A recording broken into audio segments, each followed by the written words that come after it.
നിയുക്ത മുഖ്യമന്ത്രി വി.ഡി. സതീശന് അഭിവാദ്യം അർപ്പിച്ച് ഓച്ചിറയിൽ ആഹ്ലാദ പ്രകടനം നടത്തി.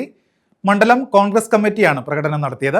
കുഴുവേലി ജംഗ്ഷനിൽ നിന്നും ആരംഭിച്ച പ്രകടനം ഓച്ചിറ ടൗണിൽ സമാപിച്ചു.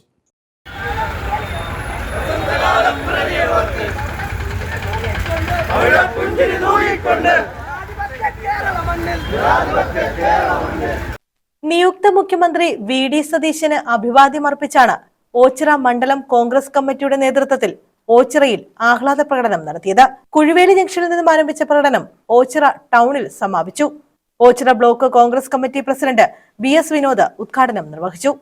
അഴിമതിയുടെയും ധൂർത്തിന്റെയും അഹങ്കാരത്തിന്റെയും പര്യായമായ ഇടതുപക്ഷ ജനാധിപത്യ മുന്നണി പിണറായി വിജയന്റെ സർക്കാരിന് അന്ത്യം കുറിച്ചുകൊണ്ടാണ് കേരളീയ സമൂഹം ഇന്നുവരെ കണ്ടിട്ടില്ലാത്ത തരത്തിൽ 102 സീറ്റിന്റെ ഭൂരിപക്ഷത്തിൽ കേരളത്തിൽ യു.ഡി.എഫിന്റെ നേതൃത്വത്തിൽ അധികാരത്തിൽ കൊണ്ടുവന്നത്. കേരളത്തിലെ ജനങ്ങൾ യു.ഡി.എഫിനെ പരിപൂർണമായും വിശ്വസിച്ചുകൊണ്ടാണ് വോട്ട് ചെയ്തതും വിജയിപ്പിച്ചത്.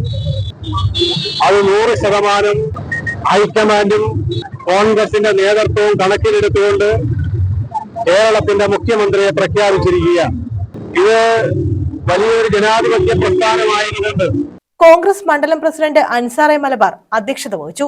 Panchayat president N Krishnakumar, league ദേശീയ കൌൺസിൽ അംഗം ഓച്ചിറ താഹ, ലീഗ് നിയോജക മണ്ഡലം secretary Hashir, RSP local committee secretary Shihab, Congress നേതാക്കളായ KB ഹരിലാൽ, കയ്യാലത്തറ ഹരിദാസ്, ഗീതാകുമാരി, സെവന്തികുമാരി, അമ്പാട്ട് അശോകൻ, സതീഷ് പള്ളേമ്പിൽ, സമദ്, സത്താർ, ഷാജി ചോയ്സ്, കൃഷ്ണൻകുട്ടി, വിജയഭാനു, തേജസ് തുടങ്ങിയവർ പങ്കെടുത്തു.